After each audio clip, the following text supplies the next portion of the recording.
Mabilis o irregular ang tibok ng puso kapag nakakaranas ng palpitation, hilo, chest discomfort o madaling mapagod, maaaring may problema sa electrical activity ng puso na hindi agad napapansin.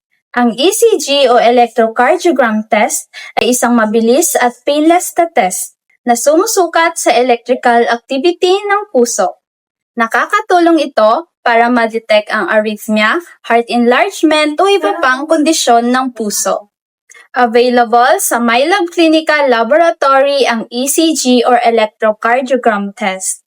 Huwag baliwalain ang kakaibang tibok ng puso. Magpa-check na. Alamin, agapan, alagaan ang kalusugan ka MyLab. Para sa mas marami pang health tips, i-like, i-follow at i-share ang aming social media accounts.